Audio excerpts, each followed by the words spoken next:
Yo hablo un poco. Sí, sí. ¿Tú hablas inglés?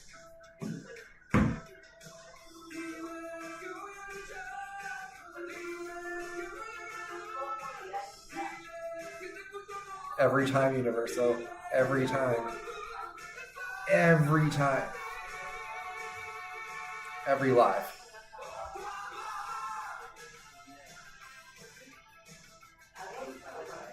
Sí. Por tu amor. Autocontrol.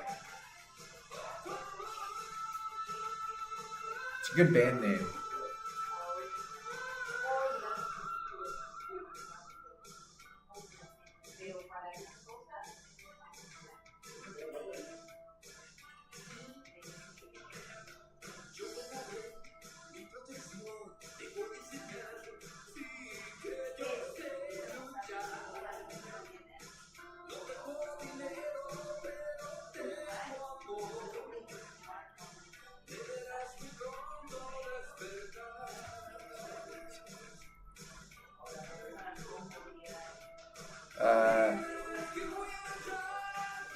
One more song.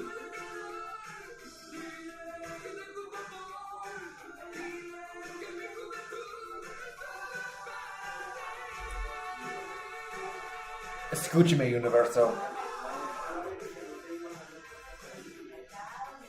Yo hablo un poco. Yo hablo un poco. No más.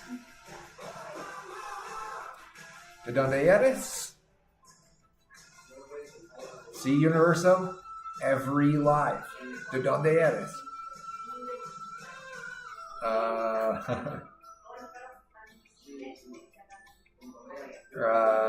¿De dónde eres? United States and Canada. Both. Don't say that. That's an insult. That's an insult. Mark Vito's a piece of shit.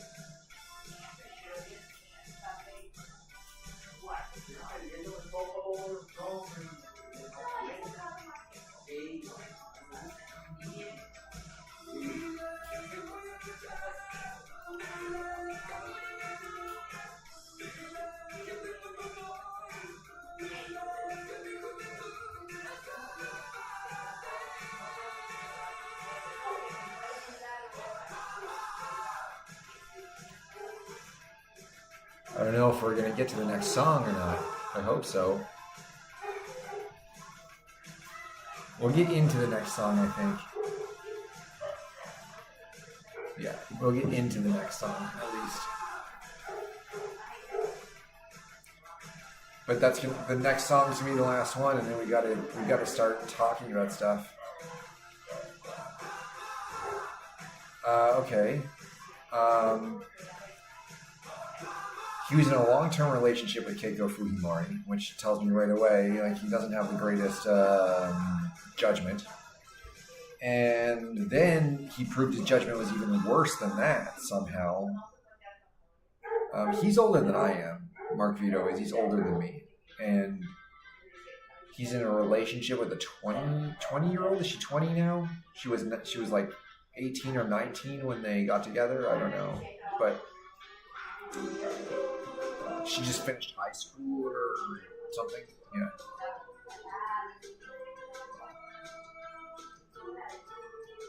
So Mark Vito's a...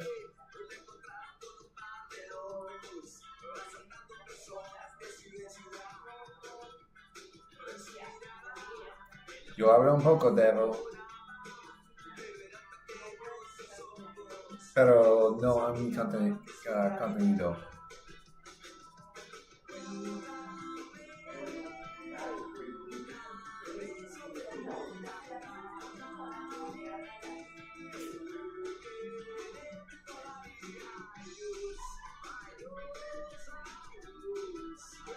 Todo mi contenido es en inglés.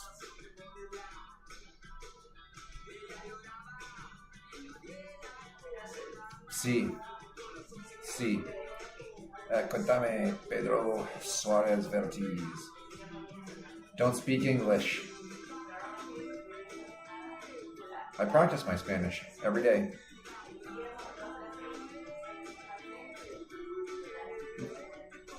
I don't. No. No.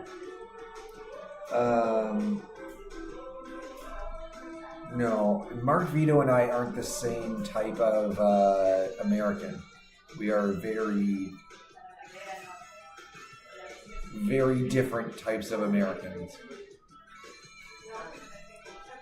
Yeah, I love Peru. Love Peru. I just wish the government didn't suck. Okay. It's 6 o'clock.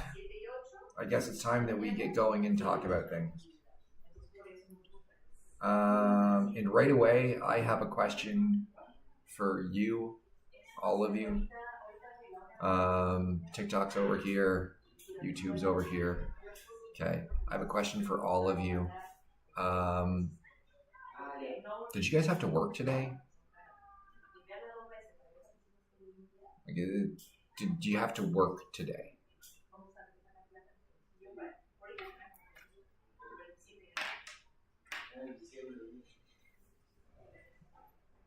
No? Nobody had to work today? Okay. My understanding was it was like a work holiday today. That the government didn't want people to work in offices today, and like that wasn't supposed to happen. I don't work, my parents give me money. Okay, well, that's fair. Fair. Okay. Are you all super wealthy? You're all super wealthy? Yeah, he's been here for 2 days now.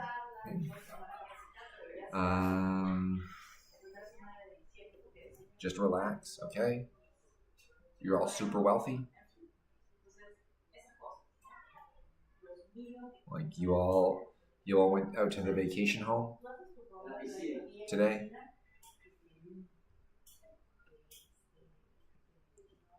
Your Universo is a very wealthy, very, very, very wealthy person. I know Universo doesn't have to do anything. He's incredibly wealthy. I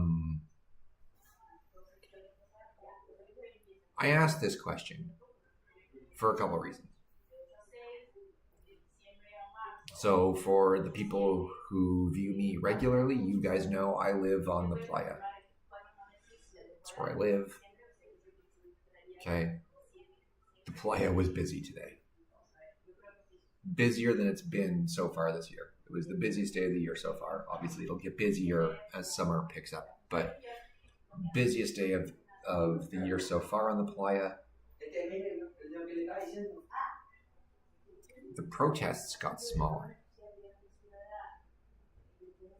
today. The protests were smaller today. So Wednesday was probably the largest day of protests. Thursday was a little bit smaller. Today was even smaller.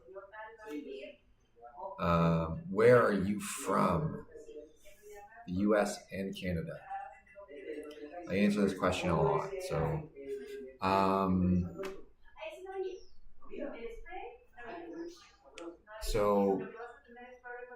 I asked because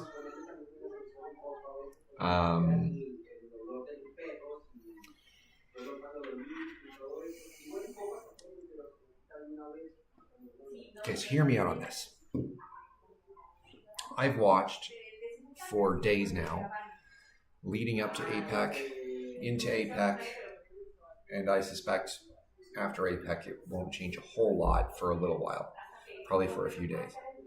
I have seen social media sort of controlled in terms of what trends in Peru. I have seen things on TikTok that have been sort of not shadow banned, but just it's not going out. It's been suppressed.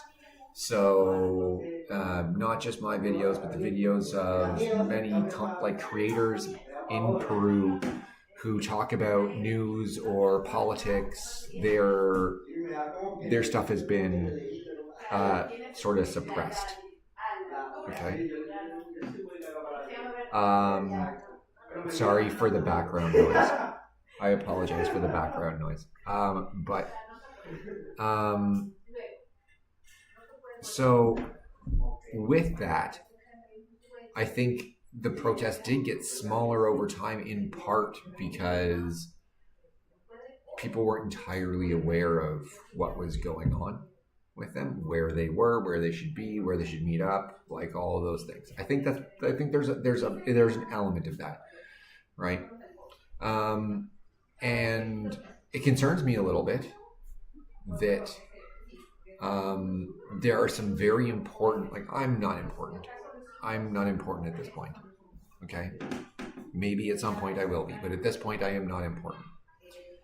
But there are some very important Peruvian voices who talk about news and politics on here, and their voice has been suppressed, and that I don't like.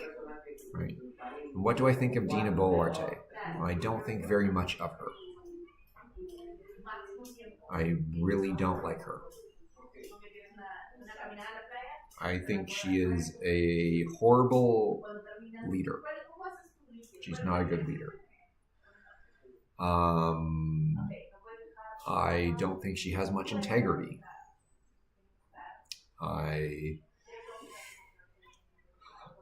don't think that Dina Boluarte has the temperament to be president.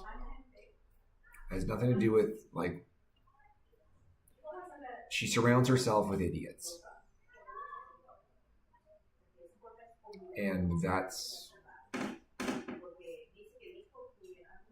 And she says stupid things too regularly.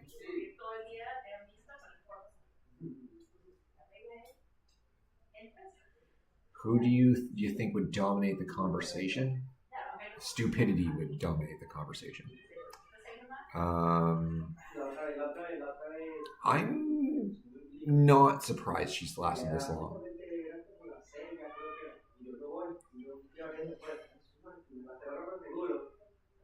I am not surprised. I'm not surprised because when you allow corruption to thrive, people aren't going to kick you out. What is my political position? I don't have a firm stance on anything. Like I do have my personal beliefs and stuff like that, but when it comes to political stuff, I don't have firm stances on a lot of issues or in terms of policy. I used to say yes, hardcore Democrat when I was definitely younger, and now I definitely lean that way myself in my personal beliefs, but I don't really care. I don't care if a politician is a Democrat. I don't care if a politician is a Republican. I don't care if you're Fuerza Popular or Peru Libre. I don't care if you're the Christian Popular Party. I don't care what you are. What I would ask of you is to please do the right thing for people. That's what I care about. Do the right thing for people. Right? I understand that there are people that I don't like who will do good things sometimes. Right? I don't like Donald Trump. He did prison reform. Right? That was, or bail reform, or whatever it was. He did opportunity zones under his presidency. Another good thing. I don't like him, but he did those two things. I'm like, yeah, that's good. Those are good things.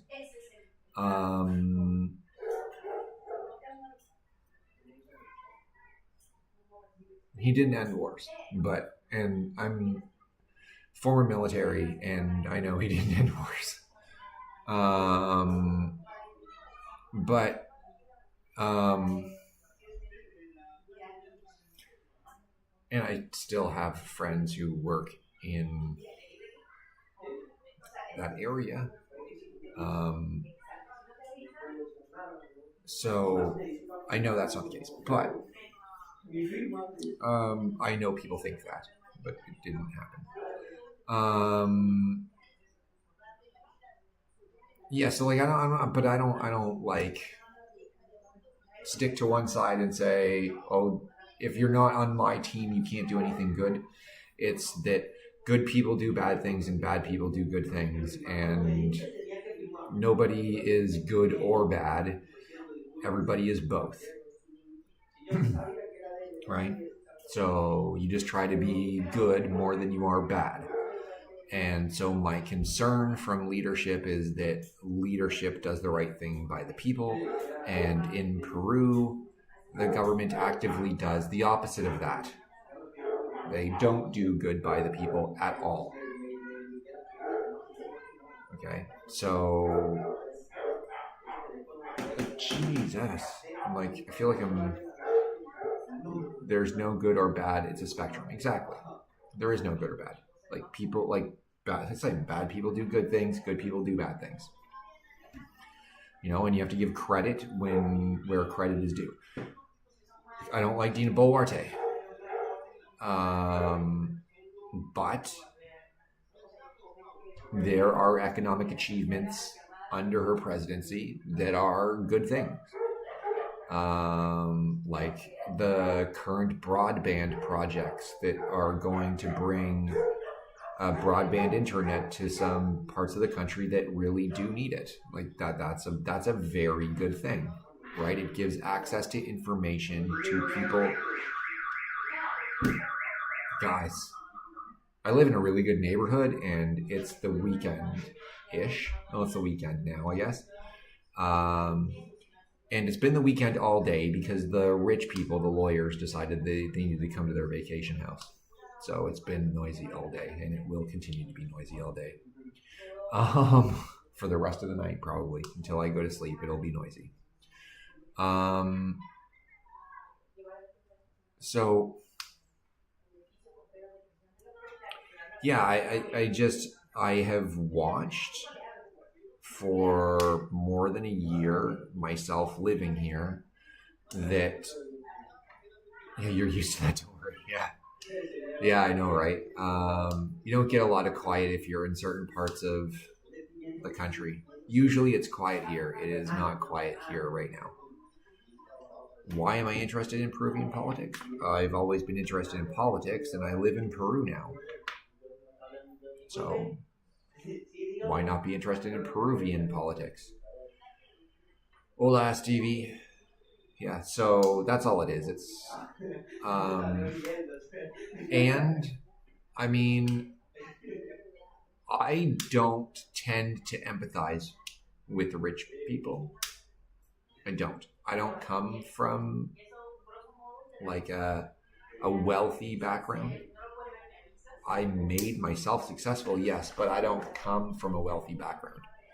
And so I don't really empathize with wealthy people.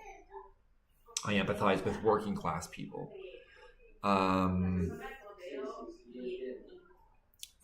People who work in the trades, right? People who work in restaurants. Restaurants was my first career. When I was a teenager, I became a restaurant manager when I was still 18 years old. So, like, restaurants are my first career, and I empathize with those people. I relate to those people, right? I don't relate to the doctors and lawyers and stuff like that, the rich ones. I don't really relate to that. Because they have a different reality than I do.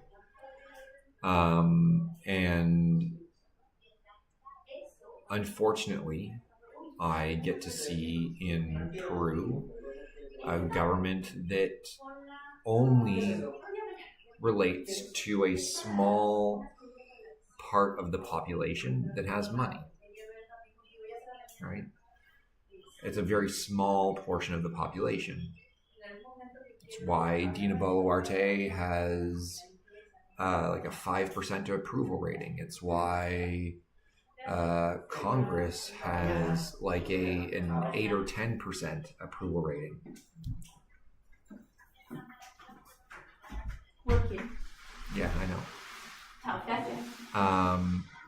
So I would prefer if the government would start caring about actual goddamn people instead of money. Lima is very chaotic. I don't know why people come here. Well, because within Peru, there's a perception that there's more opportunity in Lima than there is in other parts of the country. You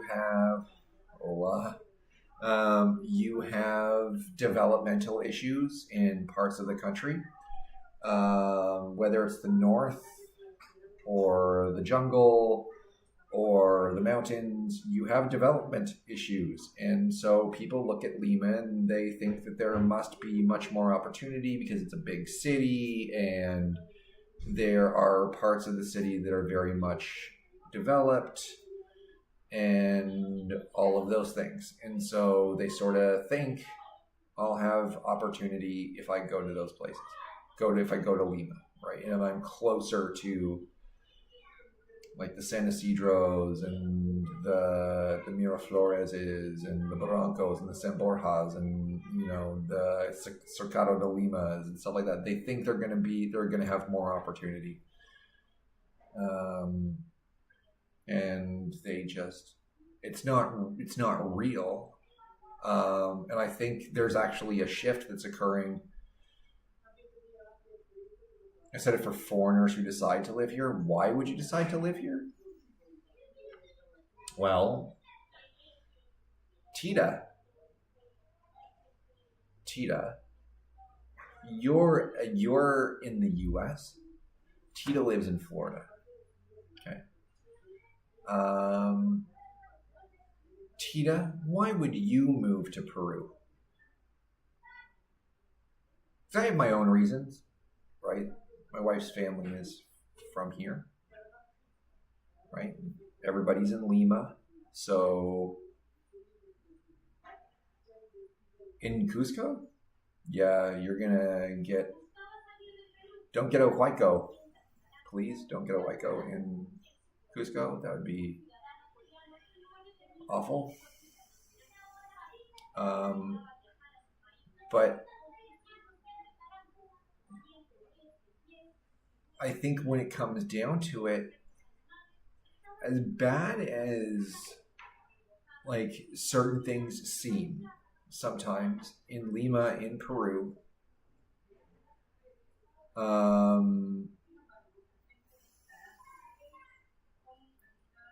it's like this is like a complex thought. Okay.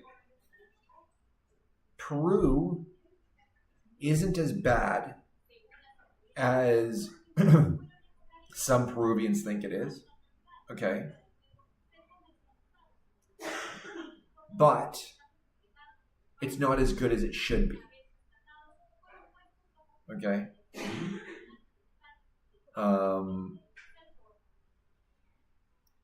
So I think Montesinos is a piece of shit, by the way. I don't like Montesinos.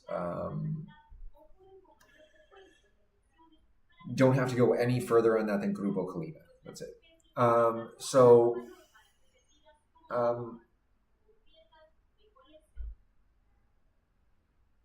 Yeah, so Peru isn't as bad as some Peruvians think it is, and it's not as good as it should be. And it's not as good as it should be, not because of the people, and I've said this a billion times at this point, but it's not as good as it should be because of the government. That's what's going on. If the government... What's up, Donnie? So, if the government was competent, if the government could do its job, if the government could provide security to people, if the government could provide services to people, Peru would be much farther along. Peru would be well past Chile and Argentina if the government was capable. Okay? You're not the worst. You're nowhere near the worst place on earth. I've been to some of the worst places on earth. Okay? I have walked ghettos in Baghdad at night. I have walked through Kandahar city back alleyways and watched as people dumped sewage onto the path between the houses. Like, this is like, yeah, it's not the best place on earth, but it's not like in terms of development and all those things, but it's far, far, far from being the worst. South Sudan does look very sketchy, right? So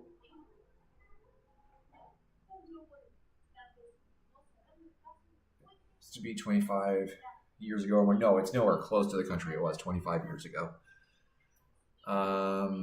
But Argentina goes through these cycles. They boom and they bust. They boom and they bust. They boom and they bust. Lots of corruption in Argentina. Yeah. And lots of corruption in Peru. I lived in the ghettoist parts of Cleveland, Ohio. Yeah. But the ghettoist parts of Cleveland, Ohio aren't the ghettoist parts of Lima. I will tell you.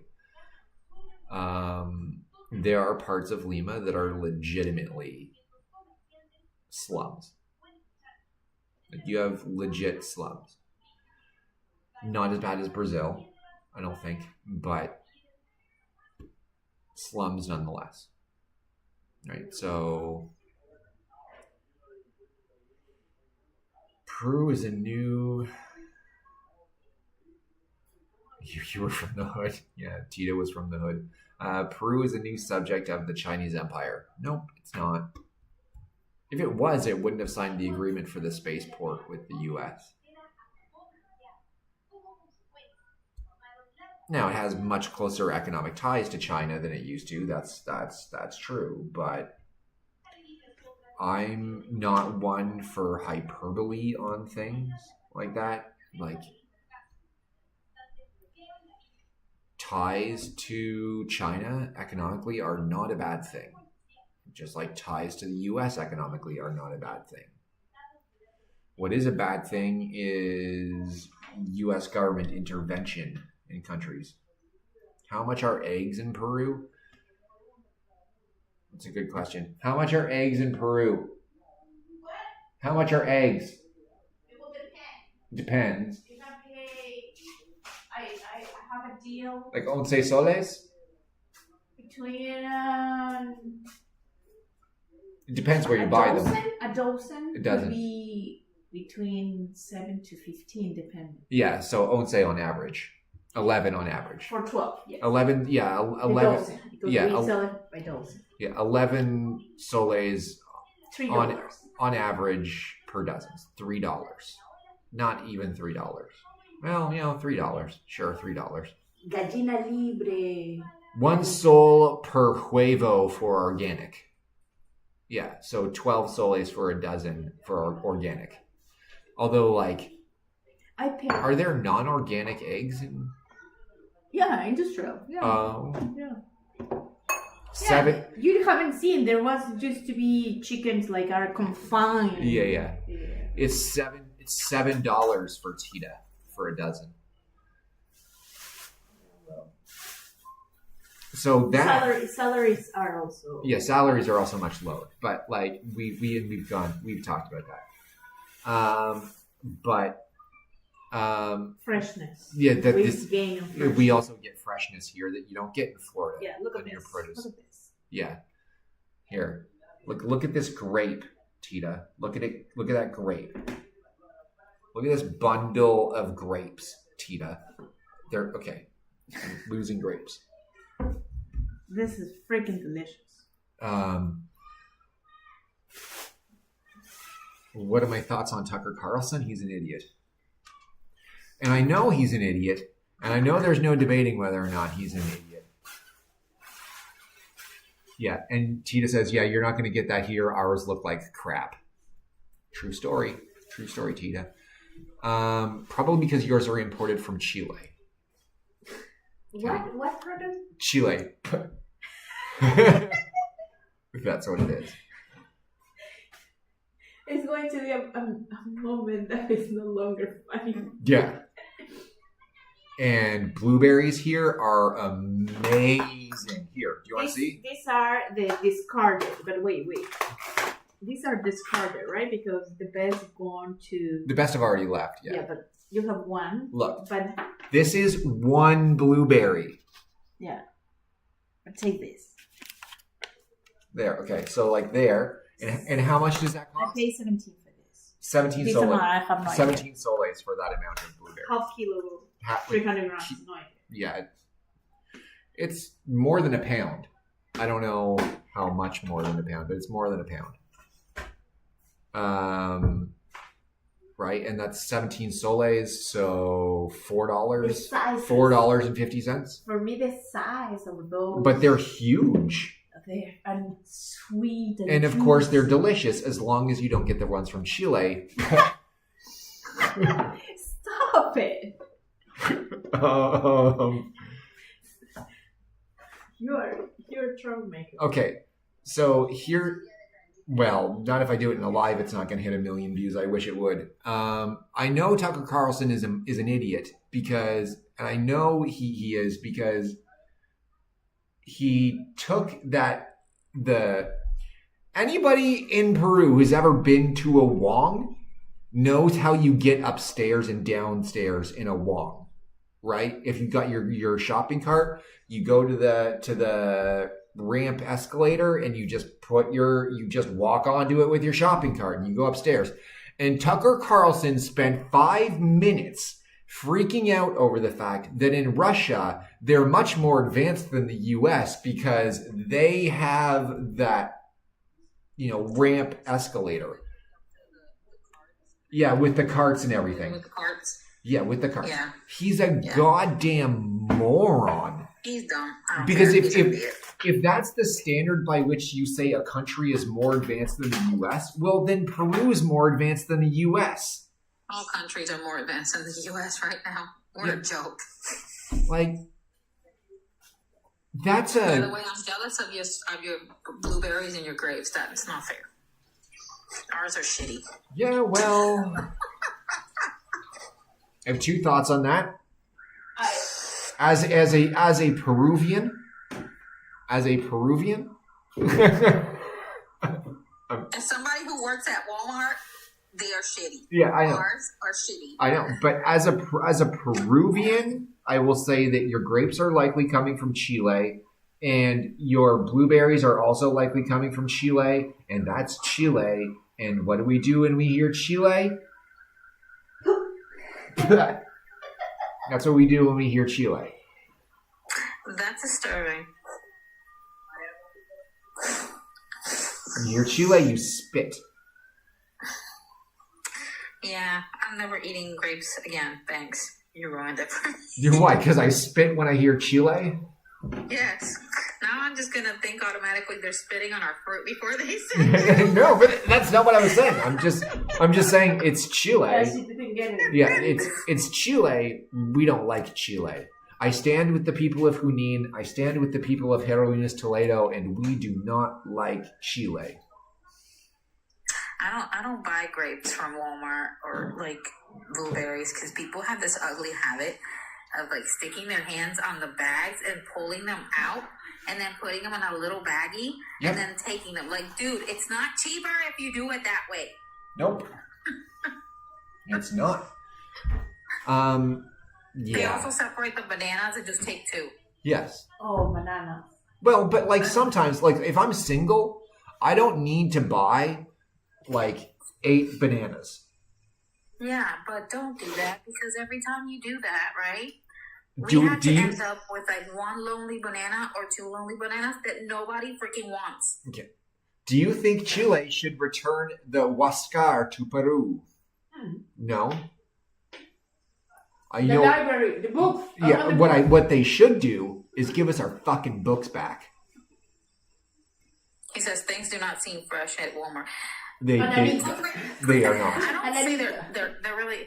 It's not freshness. It's just they don't take care of like the stuff. Yeah. When it's also imported. It's also imported. Did you program this book?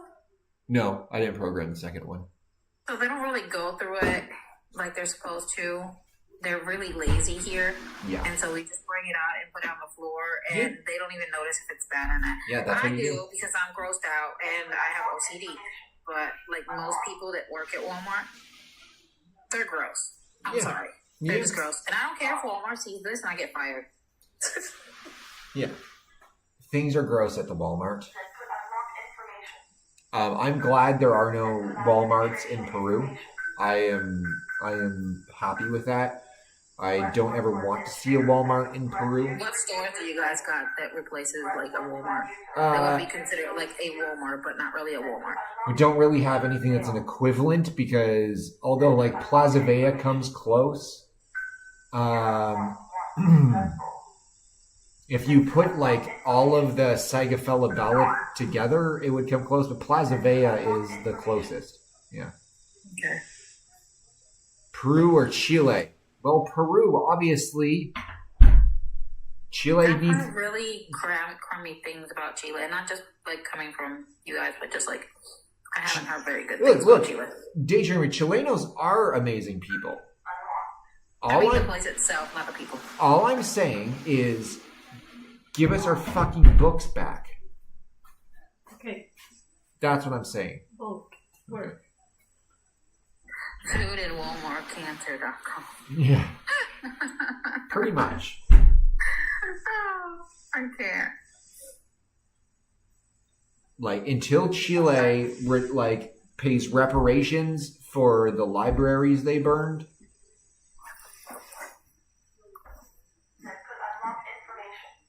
They're on my shit list.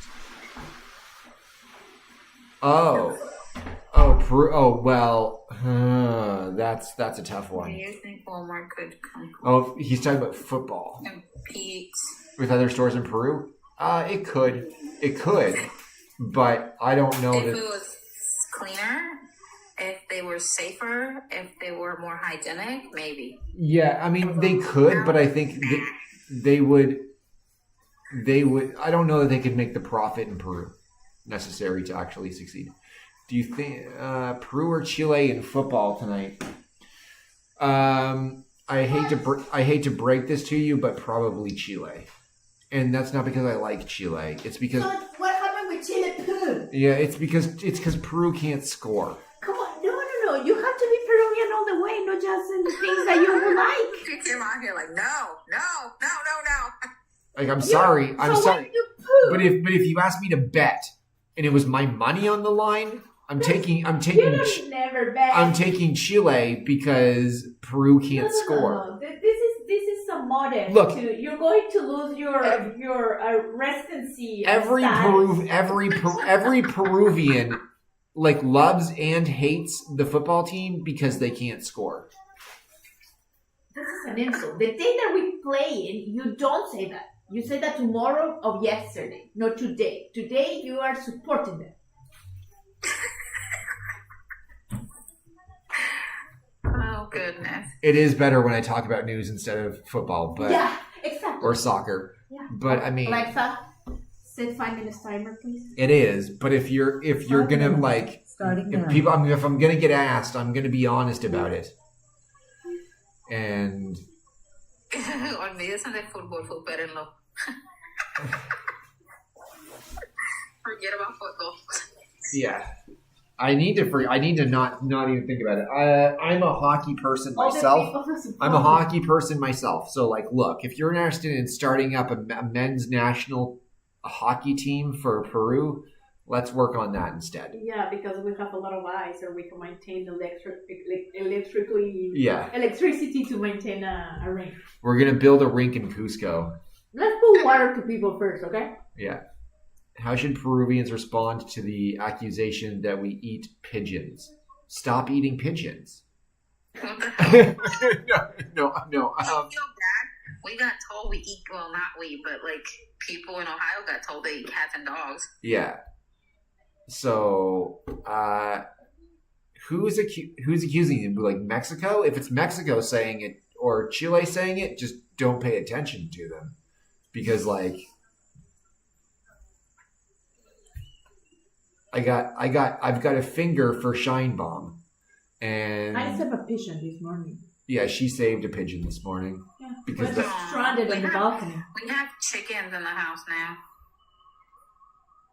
Yeah. Yeah, So don't ask. if it's Peru or Chile saying, like, accusing Peruvians of eating pigeons, don't pay any attention to it. Like, it's Mexico. You don't want to know what you get off of the. Okay, I don't know if people are aware of this. You know how you get a garbage can, like those metal garbage cans, like the type that like Oscar the Grouch was in. Okay. And they got the lid, right? Well, Mexicans, being ingenious people, back in the day, so things have changed, but back in the day, you used to go, if you went into Tijuana, you could get quesadillas, and what they would do is they would start a fire in the bottom of one of those garbage cans. They would flip the lid over and use it as like a cooking surface, and you could get quesadillas and stuff. Dude, that's ingenious. Yeah, but that's back in the day. Yeah, they're a little bit dry. So Now I know do what this? to do if the end Like of the another- world comes. Brush them with oil or something like that, and they'll fold up again. And he says the pigeon community are complaining about this comments. These comments. Probably. All other Hispanics say that stuff. Well, they don't listen to other Hispanics, because we can talk shit about Hispanics all day between Hispanics. Right. You should hear what Mexico. Do not use me as an example. Like I know better. No, but you should hear what Mexico says about Puerto Rico. Ugh. You should hear what Puerto Rico says about Mexico. No. It's Puerto Ricans against Cubans. Or Puerto Ricans against Cubans, or Cubans against pretty much everybody. And literally, like Cubans and Mexicans now, because of all the BS that's going over here. Yeah, everybody talks shit about each other, right? It is what it is. It's an endless discussion. It is. It is. So just who cares? You're like, you know what? If a Puerto Rican wants to say Peruvians eat pigeons, I'm just gonna say yeah, but I have never heard any Puerto Rican say you guys eat pigeons. I mean, I'm gonna say yeah, it's but weird to me. Yeah, I'm gonna say yeah, but your island is a bombing range for the U.S. Air Force. So what are you saying? Yeah. And that is rude. And and true. It is rude. It is rude and also true. Right? So just consider the source. Who's saying it? If Chileno says this it. is why Puerto Rico should not be part of the U.S. I'm just saying. I'm throwing it out there. I don't care what anybody says. But Chileno says it. You just say, yeah, but the U.S. gave you Pinochet. So I'd rather eat a pigeon than take Pinochet from the U.S. We're like a dysfunctional family. It is a big dysfunctional family. That's exactly what it is. Nobody actually dislikes each other, Alexa, but at the same time, my timer. It's not really dislike. We just like talking shit about each other. I don't know. Yeah. Weird. It is like a dysfunctional family.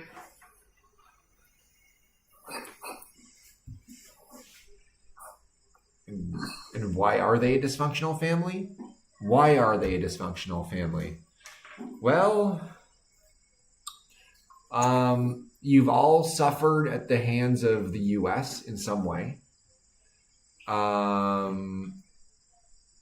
You've all got this similar post-Columbus history of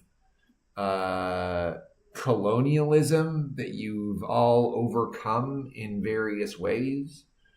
I think you've just got so much in common that it's like brothers, and you're gonna fight. And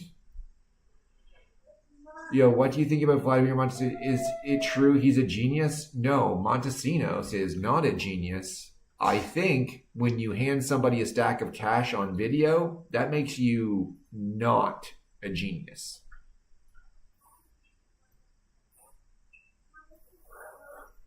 I think You guys, leave them alone, please. I think if you want to engage in bribery and in things like that, don't do it on video.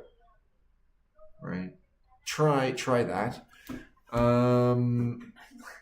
No, don't bribe people. Well, don't bribe people. But if you are going to do it, no, don't do it so it can be distributed. It's never okay saying if you're going to do it. If you're going to do it, it's Peru. Everybody's going to do it. Really, common sense. Get out of here. No. El Trumpo, our supreme leader. Yeah. What do you think of Juan Velasco Alvarado? I don't know enough about Juan Velasco Alvarado to form a opinion. Oh, military dictatorship. That's before 69. If it's a dictatorship, then the answer is I don't like it. It was a dictator that actually support El Salvador, but it was a dictatorship. Yeah, okay. Still was a dictatorship. I don't like dictatorships. Her and I sometimes have a fight over dictatorships.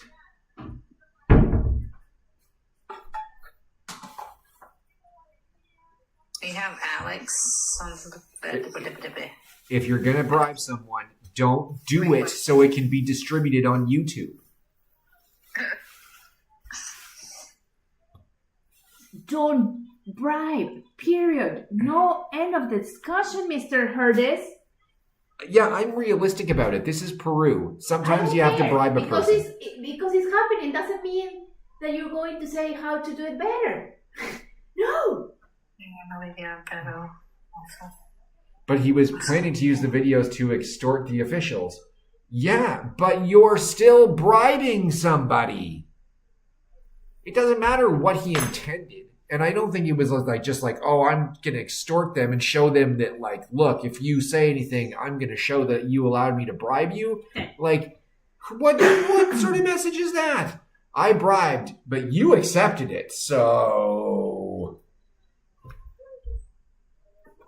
But don't do it so it can be distributed on YouTube.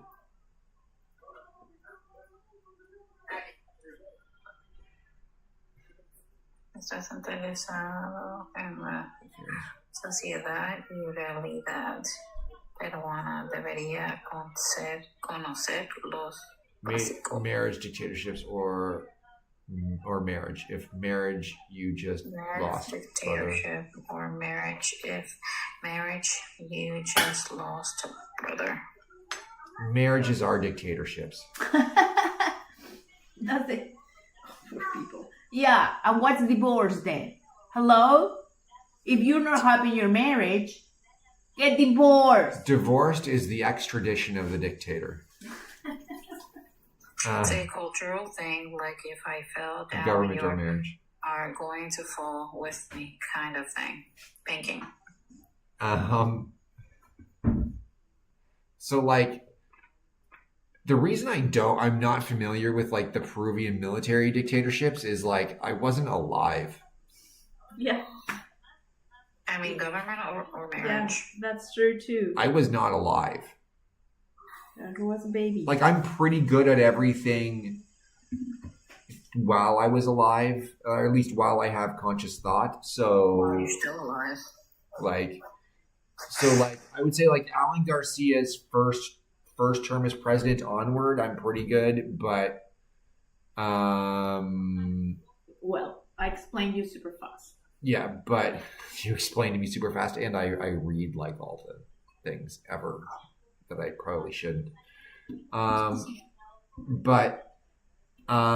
So like I'm pretty familiar with everything after Alan Garcia's first term and onward, but before that, So you know the modern corruption of the old. Yeah, I was either I was 3 years old or younger. So I think that you learn the Peruvian history by association, where you win, how old you win. Yeah. Right. So like I apologize for not being totally familiar with the military dictatorships. I just know that they were a thing. I know that they're a thing. I know some people think dictatorships are efficient. They're open. Yeah. So it's a lie. You're giving me false information. What do you mean?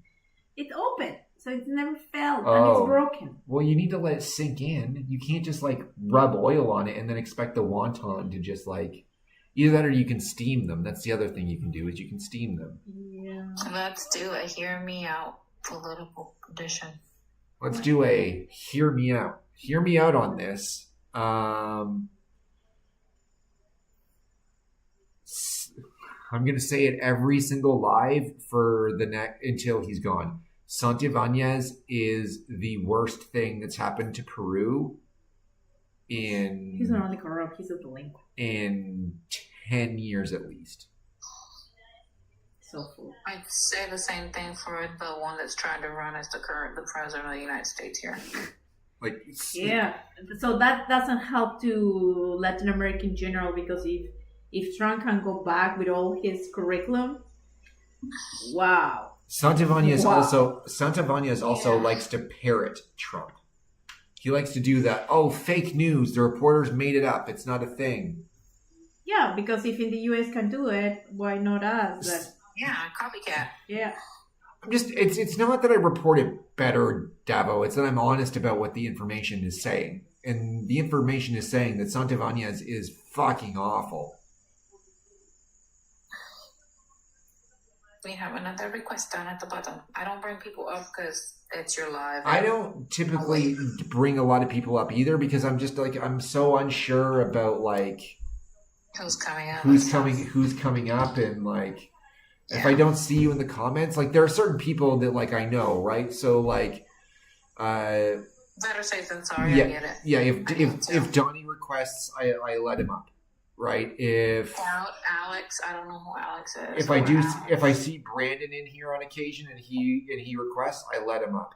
And there are certain people where if they request it, and just be like, yeah, come on. But up. you have to be patient, right? There is a lot of people that can write in English, but they cannot speak in English, so they prefer to listen to you and talk to you through the chat. Also, sometimes people will request, but they don't actually want to come up. Yeah. Which is weird. That may be me. Do you think an Anticucho food truck could make it big in Denver, or would people be skeptical?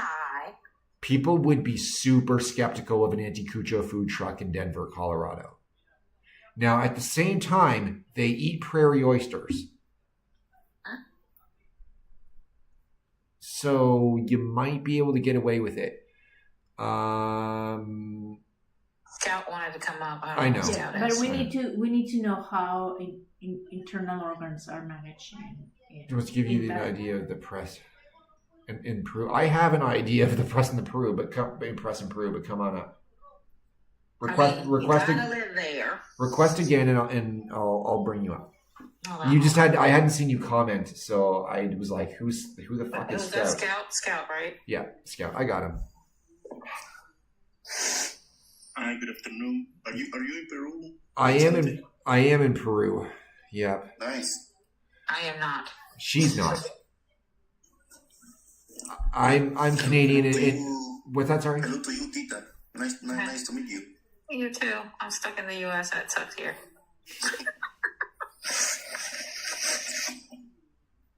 Okay. So the press. What I wanted to tell you is that most of the press is like right wing. Yes. Because obviously the different economic groups pay the press to have a political stand. Yes. Well, he managed media. And that's why when Pedro Castillo ascended as president, he was bullied by most of the press. Yes. Mm-hmm. I gotta get used to you guys talking because your Republicans and your Democrats are like ours backwards, right? Tita, let's listen to him first. Tita's trying to understand, like, let him express himself first. Yeah, it's a little bit different. Yeah.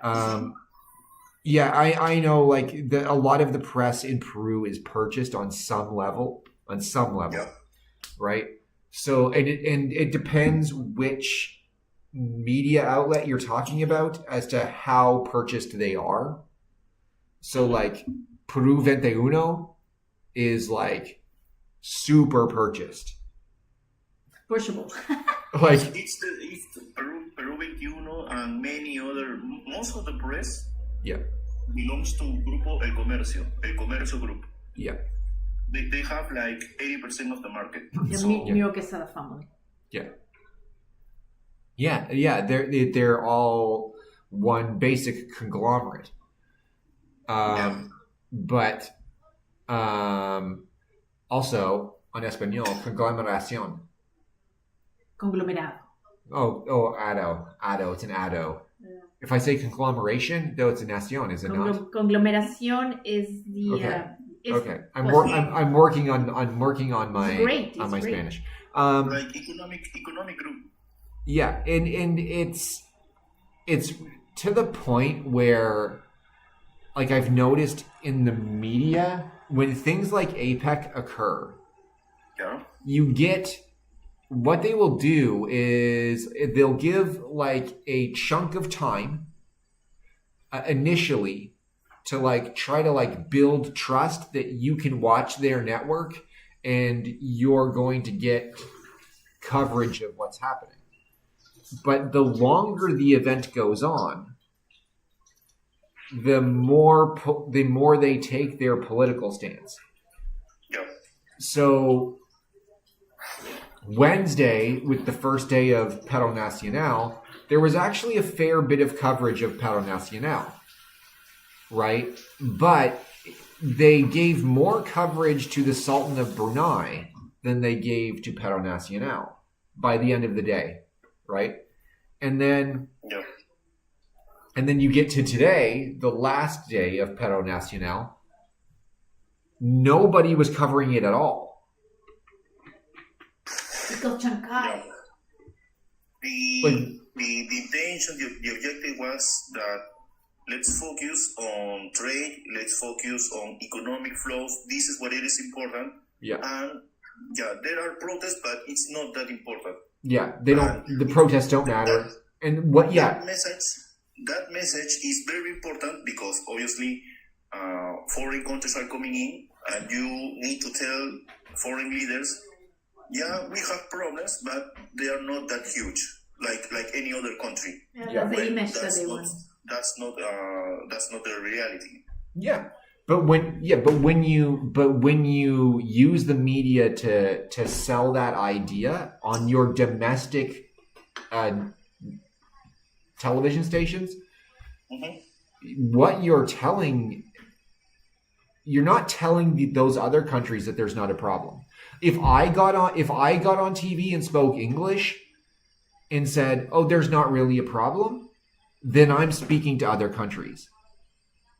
But if Peru 21 or Latina Noticias goes, "Oh yeah, there's not much of a problem here," you're not speaking to the United States or Canada or New Zealand or Australia. You're speaking to Peruvians, and you're telling Peruvians we don't think there's a problem. Because they're in Lima. Well, yes, but at least Spanish countries, countries that speak Spanish, will use your videos, and although you can't speak directly to English speaking countries, they certainly can see your pictures. Yes, they'll get the they'll get the video feed, and they'll say, don't understand. Yeah. So like Latina Noticias went out of their way to shit today to show like, oh look, the demonstrations were small. They went out to Aviación y Javier Prado by the headquarters, and they said, look, there's not even that many people here. Yep. Right? Like, yeah, there's protesters, but everything's orderly. There's nothing to worry about. There's lots of police, and it's right. And well, why didn't they do that the day before? Well, because that wouldn't have been a true statement the day before. Right? Today, yes, it was. Yeah, today it was a smaller group, but yesterday it was a much larger group. Yeah. But that's the thing is that every like any other embassy, for example, U.S. embassy, have their own view about what's taking place in reality. Yeah. More than what the media, what the press can say, they have their own perspective.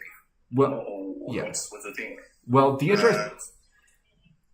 interesting thing there is how a United States embassy is structured, right, in terms of its staffing.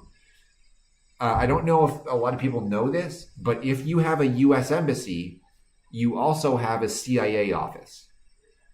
Yeah, of course. Yep. Right? The CIA office is contained within the United States embassy. So they're collecting intelligence the entire time. And the thing I found really interesting was that the former ambassador to Peru, and he's currently like an undersecretary of state for Latin America, is his title, I believe.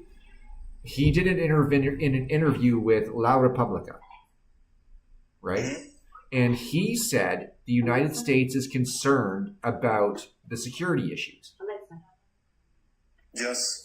So, and also the embassy write a letter along with 8 other countries. Yeah. Including UK. Yeah. But that's important to do at APEC as well, right? And I think it's telling that. And now Dina Boluarte is going to say, like, see, guys, you shouldn't have protested. It's because you protested. They found out we have security issues. But at the same time, the U.S. has a CIA office in Lima. They know about the security issues. Yeah. Right? And for the U.S. to tell Peru that they are concerned about the insecurity during APEC, as opposed to going public and saying, we're concerned about the port of Chiang which we know they are, but they didn't talk about it. They didn't say that during APEC. Right? They didn't say it. They said, you know what? They have said in the past, we have our concerns that China will use the port of Chiang for military purposes, right? But they didn't say that during APEC. What they said during APEC was, we're concerned about the security situation in the country. Right? And the fact that the U.S. chose to pick the security issue as the thing they wanted to talk about as opposed to the port of Chiang they didn't even talk about the spaceport. Right? A whole lot. They didn't talk about the spaceport a whole lot. Peru did, but the U.S. didn't. Right? And so, like, that says a lot to me that the U.S. said, fix your stuff. About the spaceport, I guess like many other Latin Americans, we see U.S. and Northern Hemisphere countries as the big brothers. Yes. We admire their development. We admire their status. Yeah. When these big countries are doing business or alliances with small countries like Peru, like we feel proud. No? We are doing good things for this country. Yes. But that doesn't necessarily is good, because every country should look for their own interest. Yeah. So Peru has very urgent needs like hospitals, schools, education reforms. So think that Peru is investing in a spaceport, like that's not in our priorities. Well, we need to. I think there's still a benefit there. Like obviously, obviously the priority is not that like Peru gets an astronaut. Like that's not the priority, right? But anytime you have a project of that size, right? That means, and it's because it's in Piura, that means in like, what is it, like 90% of Piura relies, in terms of like employment, relies on agriculture, right? So anytime you can get a project like that in that part of the country, whether it's Piura or Guadalupe or anywhere else, right? It's good to have those because you're bringing in employment of a different kind, right? And good employment. So people are going to make good money doing it. And it's going to be ongoing employment too. Like it's not just the construction. You also need to have people in that area. And also, because it's a spaceport, I mean, you then attract people out of Lima, right? So scientists and researchers and that sort of stuff, well, then they can go to the spaceport. Engineers, they go to the spaceport. And then you take, very qualified professionals out of Lima and you put them in another part of the country, and that part of the country gets to maybe develop a little bit better. So like the focus to me on that isn't the actual port and what the port does. It's like, are we employing Peruvians to work there? And is it a benefit to the very smart people of Peru, right?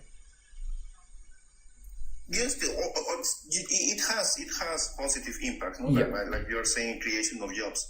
But the thing is, and I really want to say this, is that if you see Peru, most of the angry people in Peru is located in southern Peru.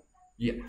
And when you see where are the mines of Peru, is that they are also in the same regions. Second, Alexa, stop. So here is the fact, no? Yeah. You have the mines of Peru in southern Peru, in those regions, and those same regions are the most poverty regions of the country. Yeah. And obviously, people there see, hey, these foreign companies are taking our resources, and we don't see the benefits. Yeah. But when we go to Lima, we see the prosperity. Yeah. So what's happening? We need to change the rules of the game. Yeah. Well, from the perspective of Alimeño, from the perspective of Alimeño, the economic model, the system, it's okay. Because it's another bubble. They live under a bubble. Yeah. But the thing is, like, if you look at like the last 3 days, like the biggest resistance part of Paro Nacional was in Puno. Yeah. Like Southern Peru. It's not even close. Puno was the most active. Mm-hmm. Cusco canceled the third day of national strike within Cusco because they said nobody else in the country is really participating, so we're not going to do it either. But Puno blocked several highways, to include the Transoceanic Highway. They you couldn't get it in or out of Bolivia. They were lighting tires on fire every morning, early in the morning. They would wait. I swear they must have been up at 4:00 in the morning to get tires out there and light them on fire. Yeah, yes. Right. And I don't even know that it's as Salome says there, I don't know that it's that they have more radical thinking, but I think, but I don't know that it's that. But I think part of it is that, but also part of it is that part of the country feels incredibly hurt because of Dina Boluarte. They and legitimately so. I mean, you remember the crackdown of December 2022 to February 2023, right? Mm-hmm.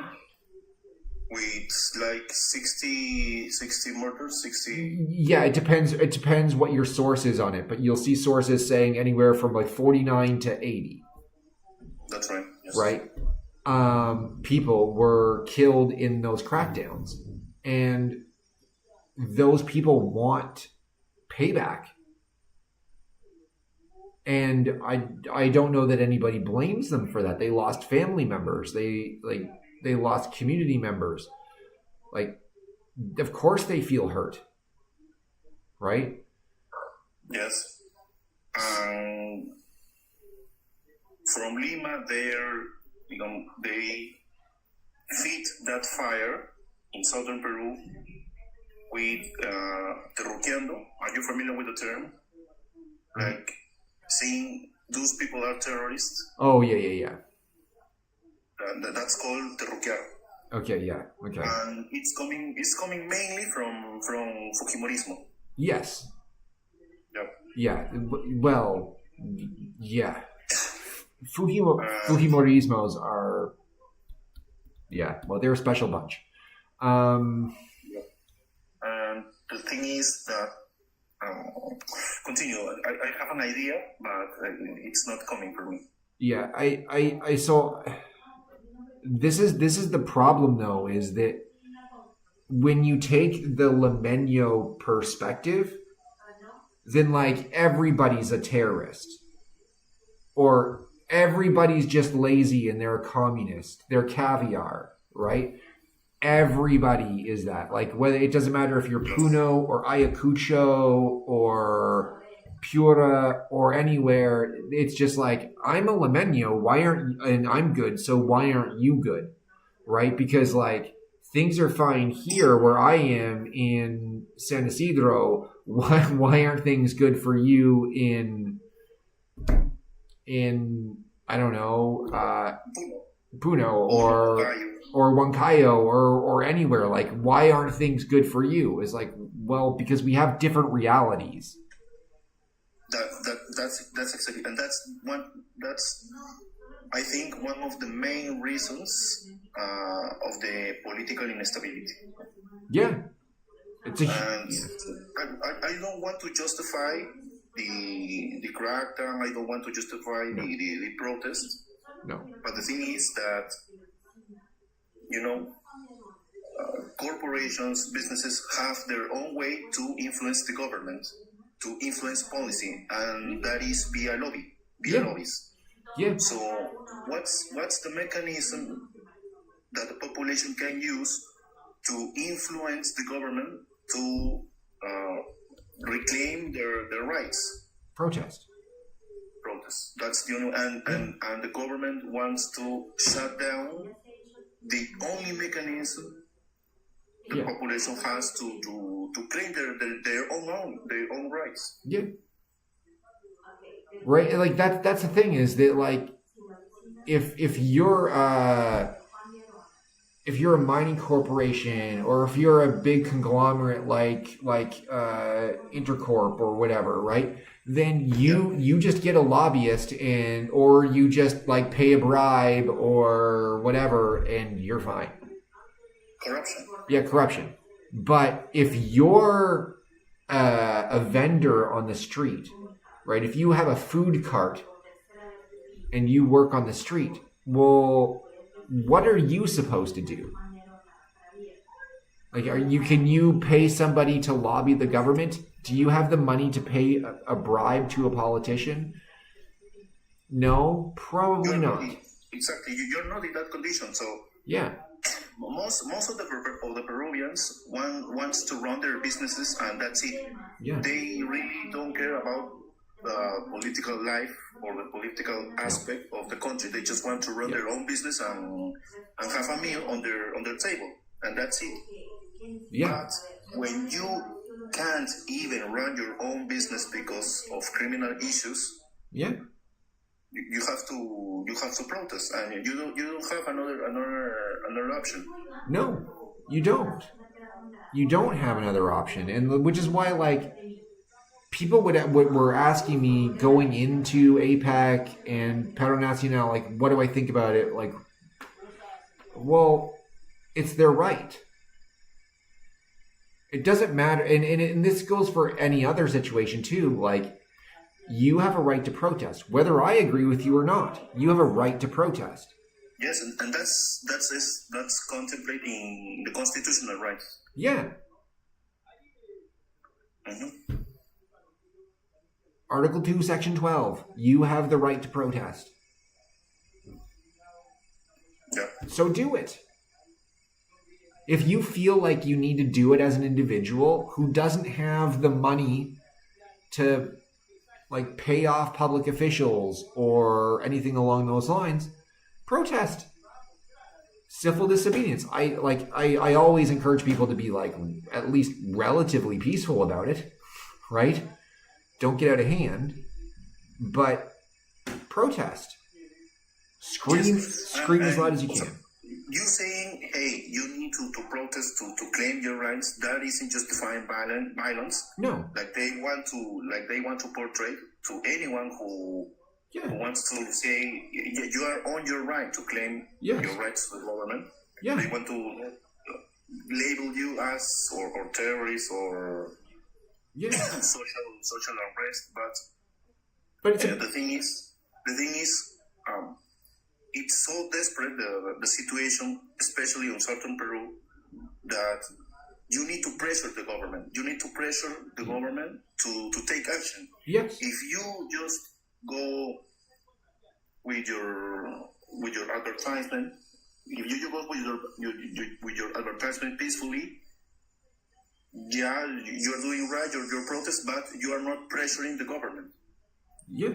You can still there go anyway, shout anything you want, but you're not doing pressure to the government. Yeah, but like, so if you don't have the means to commit corruption or commit a corrupt act, if you can't afford to get Dina Boluarte a Rolex, for instance, then what you do is you cost her a Rolex. Because that's the same thing, right? Right? One group of people is giving her the Rolex and you're taking it away. And you take that away by costing the government money. And I don't mean by being destructive, by taking their time. No. And making them pay attention to you. You take their time. You be disruptive and take their time. And that's money to them. It's even offensive in the case of the Rolex case, that what you're showing to people is you're living your own bubble. Yes. You're thinking of luxury, you're thinking in superficial things. Yeah. When you have things in fire on your country. Yeah. And you are not taking care of the population. So you're living on your bubble, and most of the country thinks limeños, as long as they live on their bubble and can't touch them, everything is okay. The country can go to trash. Yeah. As long as it's okay. So yeah. Hey, Blake, I gotta talk. My phone's gonna die. Okay. Thank you for coming up, Tita. Yeah, I compared her to, I was talking to a neighbor last night, and I referred to her as Nero, playing the fiddle while Rome burns. Okay. Right? Because when you get messed up in these scandals where Oscarima is buying you designer dresses and Rolexes and stuff like that, what you are saying is that, like, I have better things to do than concern myself with you people. Right? And so, to me, like, protests needed to occur at APEC because it needed to embarrass her. Of course. They need attention. Yeah. They're paying for attention. We have rights. We need to we need to take care, and the government is not doing so. So if the light of the camera is on Peru on the APEC event, what better way than use the news, use that coverage to make the protest? Yeah. And like, I wish that politicians in Peru had the self-awareness to pay attention. But have you heard about the problem reaction solution scheme? The problem reaction solution scheme? This sounds like a flow chart that is supposed to be followed for a flow chart, like a flow chart, but very related to false flags. Yeah. Okay. So, you can hear Hillary Clinton and many other people in US like saying, when you have a crisis, you need to capitalize or you need to explode that crisis to implement legislation that in a normal situation you couldn't. Yeah, that's Rahm Emanuel said, you never let a good crisis go to waste. Exactly. I think that the current legislation in favor of criminals are in that objective to make make the crisis worse. Yeah. So people are more desperate, and you can use that fear, you can use that anxious to justify more repressive laws. Well, also this is sort of how I look at this. You introduce the laws that allow organized crime to be worse, okay? Mm-hmm. And then you issue a state of emergency for the districts in Lima that you issue it for, right? And what that does is it allows the police and the military access to emergency funding, okay? And there's no oversight on that funding, right? So they can use it for anything they want, right? And then you don't really increase police or military presence on the streets of Peru much at all, or streets of Lima much at all. So it doesn't cost you any more money, really. Maybe a little bit just to show that there's something going on. But you don't spend a bunch more. You take whatever other money you could and you use it for other things. It's like money laundering. Yes, and you're using the coverage of the criminals, but in fact you are deploying forces to repress the protests. Yes. Not to attack the criminal. No. Yeah, you're using that as a coverage, as a custom. Yes, exactly. And then you say to them, look, you're protesting and we have to look after the protests. So we can't take care of the criminals. Look, and that's why the criminals are still here. But all you've done the entire time was just use it as an excuse to embezzle money. Exactly. And history, the history of Peru tells us that because I don't know if you're familiar with Abimael Guzman, the leader of Shining Path. Yeah. Abimael Guzman. So in that time when the government defeat terrorism, it wasn't because of fights in terrain. It wasn't that. It was because a work of intelligence. Yeah. You capture Abimael Guzman, and that's it. Yeah.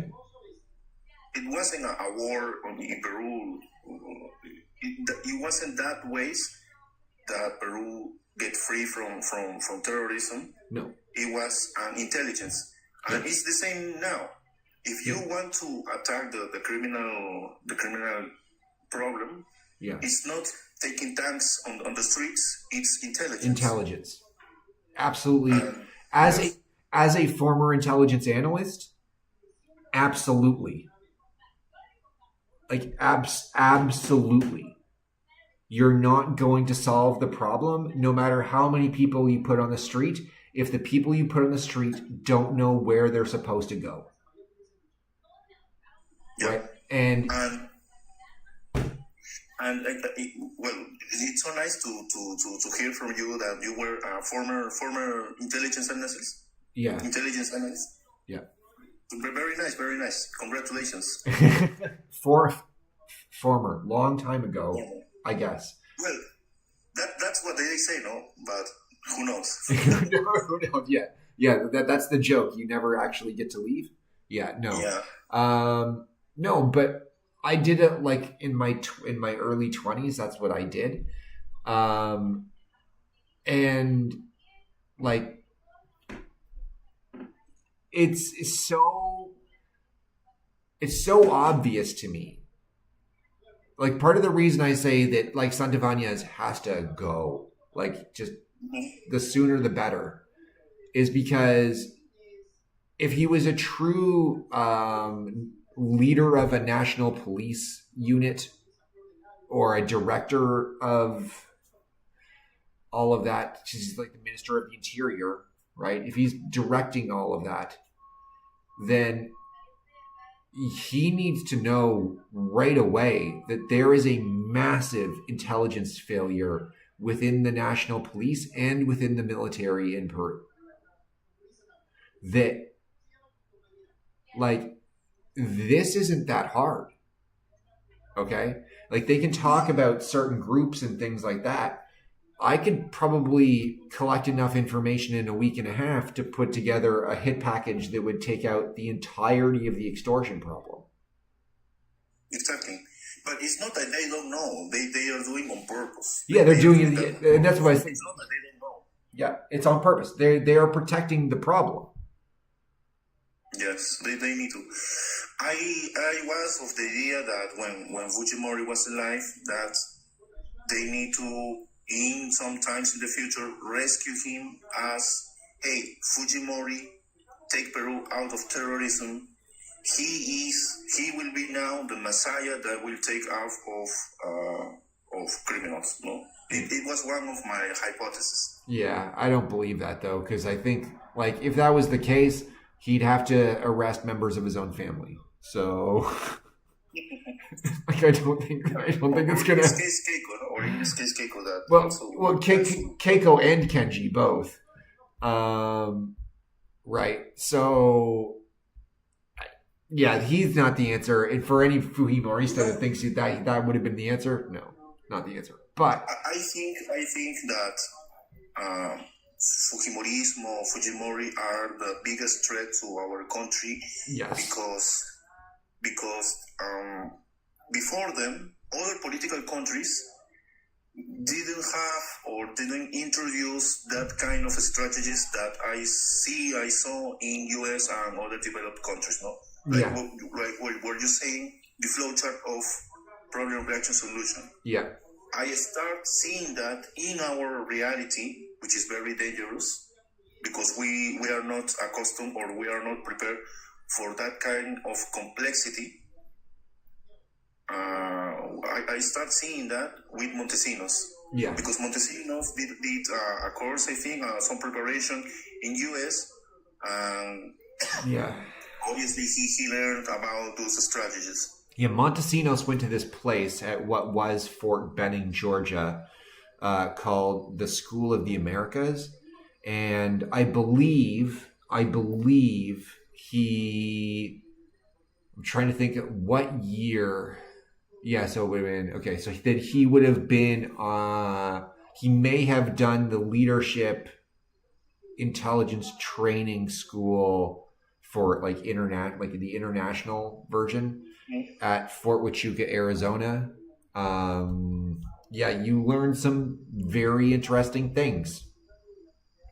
Like those guys who go through that learn some very interesting things about how to manipulate societies, people, situations, intelligence, all of it to your benefit. Exactly. Right? So, like, even like one of the most famous false flags operations in Peru was the explosion of, how can you say, Banco de la Nación Yeah. In the March of Cuatro Suyos, that was a clear false flag. Yeah. They explode Banco de la Nación and blame Toledo in that time. Yeah. No, but it was the flowchart of clearly a false flag. Yeah. But the thing is, when you take a certain group of people, so to give you a little perspective on this, I went through intelligence school at Fort Huachuca, Arizona, right? And most of the people that go through the school there, they're completely fine. They're not going to do any weird terroristy false flag type of stuff. They're not going to do that. But if you give that information to the wrong type of person, then it becomes they can become very, very, very, very damaging. Right? Exactly. And Montesinos is one of those people where if you give him the wrong type of training and abilities, Montesinos was going to take advantage of it. Yes. Right? And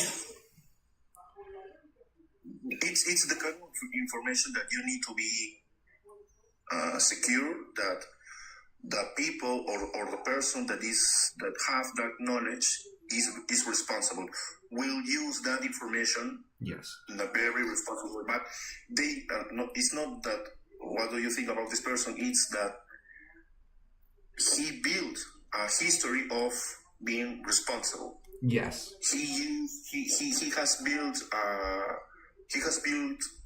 a history of service to the country, real service to the country. Yes.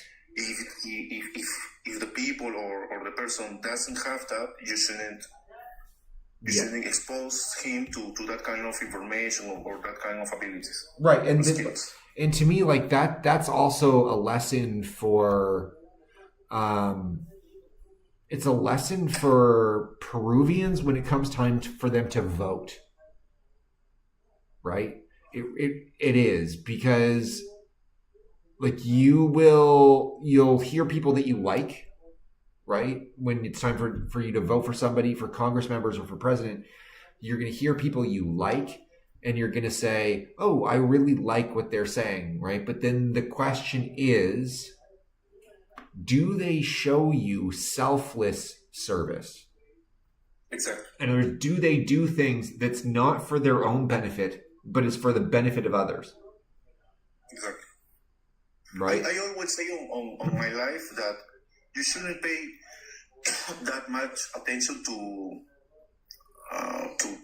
political programs or ideas because they can implement them, they can comply them or not. Yeah. It's not their obligation, but what is more how to say more solid is the history they have built. Yes. The achievements they have built. That's more solid. That's more complete than promises, than ideas, than political programs. Yeah, you don't want to look at stuff that they're promising you. You want to look at stuff they've already done. When you hire a manager like any other company, you don't take your decision on what are the ideas that manager will do. Yeah. You take that decision on their successes, their achievements that he has built until now, until the time he's applying for the job. Yeah, and that's how it should be also for our leaders, for our political figures.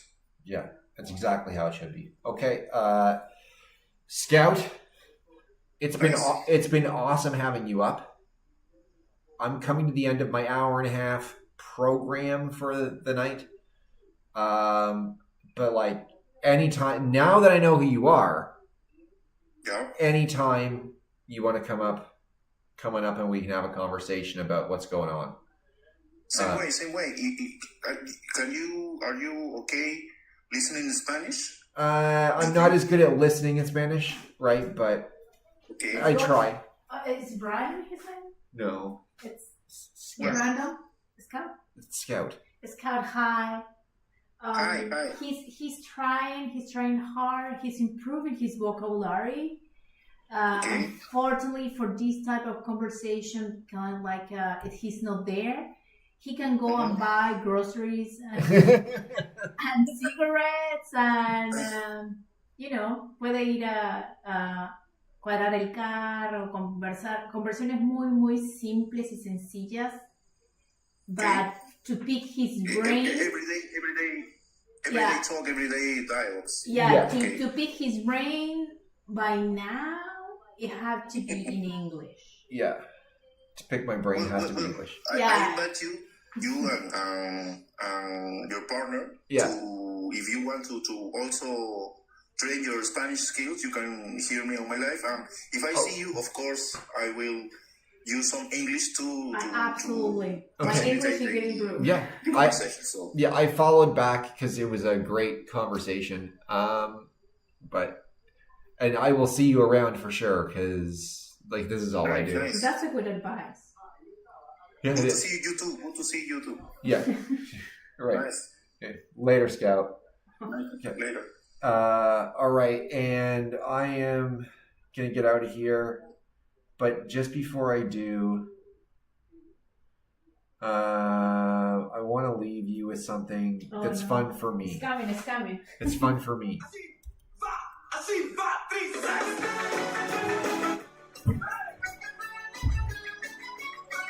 It's fun for me, so you get this.